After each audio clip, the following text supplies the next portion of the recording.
Anantapuram తాపోవనం సర్కిల్లోని GPRS function హాల్లో వైఎస్ఆర్సీపీ ఆధ్వర్యంలో DSC అక్రమాలపై round table సమావేశం నిర్వహించారు. రాప్తాడు మాజీ ఎమ్మెల్యే తోపుదుర్తి ప్రకాష్ రెడ్డి ఆధ్వర్యంలో జరిగిన ఈ సమావేశంలో వైఎస్ఆర్సీపీ రాష్ట్ర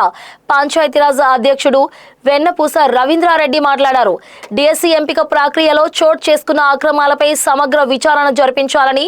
బాధ్యత వహిస్తూ రాష్ట్ర విద్యాశాఖ మంత్రి నారా లోకేష్ తక్షణమే తన పదవికి రాజీనామా చేయాలని ఆయన డిమాండ్ చేశారు. ఈ సందర్భంగా ఆయన మాట్లాడుతూ డిఎస్సీ అక్రమాలకు నిరసనగా ఈ నెల 6వ తేదీ నుండి 8వ తేదీ వరకు 3 రోజుల పాటు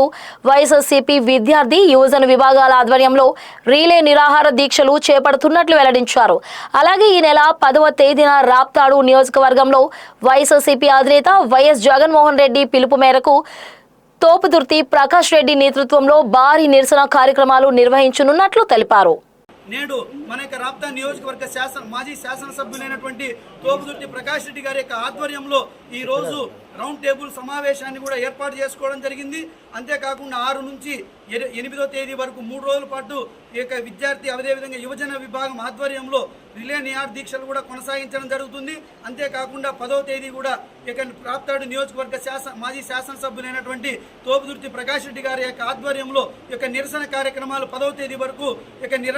నిరాటంకంగా ఈ యొక్క జగన్మోహన్ రెడ్డి గారి పిలుపుని అందుకొని పెద్ద ఎత్తున ఒక ఉద్యమాలను వారి యొక్క నేతృత్వంలో ఇక రాప్తా నియోజకవర్గంలో కూడా నిర్వహించడం జరుగుతుందని చెప్పేసి సందర్భంగా తెలియజేసుకుంటూ ఏదైతే విద్యార్థి లోకం ఇక మొన్న జనతా కాక్రోచ్ పార్టీ పేరుతో ఏదైతే కేంద్ర ప్రభుత్వం మెడలు వంచినారో అదే తరహాలో ఈ యొక్క వైఎస్ఆర్ కాంగ్రెస్ పార్టీ విద్యార్థి యువజన విభాగాల యొక్క నాయకత్వంలో మేము కూడా యొక్క ప్రభుత్వం మెడలు వంచబోతామని చెప్పేసి కూడా ఈ సందర్భంగా తెలియజేస్తా ఉన్నాం. ఇటువంటి ఉద్యమాలు ఏదైతే వైఎస్ఆర్ కాంగ్రెస్ పార్టీ యొక్క నేతృత్వంలో పెద్ద ఎత్తున ఉద్యమాలు ముందుకు వచ్చినటువంటి ప్రతి తరుణంలో కూడా ఇక వైఎస్ఆర్ కాంగ్రెస్ పార్టీ నాయకుల పట్ల ఎక్కడికక్కడ ఎంతంటే అంత ప్రజాస్వామ్యాన్ని దెబ్బతీసేటువంటి ప్రజలలో ఇక వైఎస్ఆర్ కాంగ్రెస్ పార్టీ కార్యకర్తల్లో ఇక నైతిక స్థైర్యాన్ని దెబ్బతీసేటువంటి పద్ధతిలో ఇక కూటమి ప్రభుత్వం అవలంబిస్తానని చెప్పేసి సందర్భంగా తెలియజేస్తాను. అందులో భాగంగానే కదా నిన్న ఇక ఆలూరు ఎమ్మెల్యే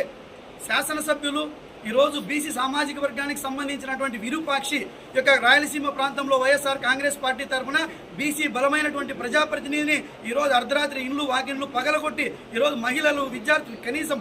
పిల్లలు అనేటువంటి కనీస విచక్షణ ఈ సోయలేనటువంటి యొక్క ప్రభుత్వం అర్ధరాత్రి కాడ అరెస్ట్ చేస్తారా అని చెప్పి నేను ఈ సందర్భంగా అడుగుతా ఉన్నా. ఇక కర్నూలు జిల్లాలో ఉన్నటువంటి ఎస్పీల్ని సిఐల్ని పోలీస్ మంది మార్బలాన్ని ఈరోజు అడ్డంగా ఉపయోగించుకొని ఎంత దౌర్జన్యం అని చెప్పి సందర్భంగా అడుగుతా ఉన్నాం. ఆ యొక్క ఏదైతే కంప్లైంట్ ఇచ్చినటువంటి మహిళ ఆ యొక్క మహిళకు సంబంధించినటువంటి భర్తె గుడ్డలు దించి ఈరోజు వీడియోలో ప్రత్యక్షంగా ఈరోజు రాష్ట్రం అంతా కూడా ఈరోజు బ్రహ్మాండంగా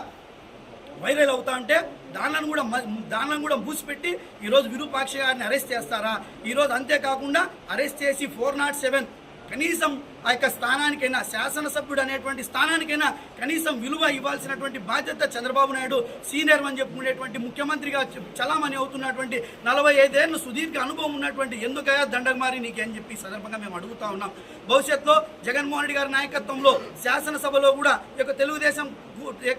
పోలీస్ డిపార్ట్మెంట్ మీద కావచ్చు, తెలుగుదేశం బాధ్యులైనటువంటి మీద కావచ్చు ప్రివిలేజ్ మోషన్ కూడా మూవ్ చేయబోతున్నామని చెప్పేసి కూడా ఈ సందర్భంగా తెలియజేసుకుంటూ ఏదైతే రాప్తా నియోజకవర్గంలో ఈరోజు పెద్దలు ఆత్మారామిరెడ్డి గారు, అదేవిధంగా తోపుదుర్తి రాజశేఖర రెడ్డి గారు, అదేవిధంగా మా సీనియర్ నాయకులు కురుబ నాగిరెడ్డి గారు, అదేవిధంగా గోపాలన్న, అదేవిధంగా మా రామాంజీ, ఇంకా చాలామంది ఈరోజు పెద్ద ఎత్తున ఇక సమావేశ మందిరంలో పెద్ద ఎత్తున ఈరోజు వందలాది మంది వైఎస్ఆర్ కాంగ్రెస్ పార్టీ ఇక ప్రకాష్ రెడ్డి గారి నేతృత్వంలో ఈరోజు మేము పెద్ద ఎత్తున కలవడం జరిగింది. ఈ యొక్క రౌండ్ టేబుల్ సమావేశంలో మేము చర్చించుకొని భవిష్యత్ కార్యాచరణను కూడా ఏదైతే జగన్మోహన్ రెడ్డి గారు పిలిపించారో దాన్ని దిగ్విజయంగా ముందుకు తీసుకెళ్తామని చెప్పేసి కూడా ఈ సందర్భంగా తెలియజేస్తా ఉన్నాం.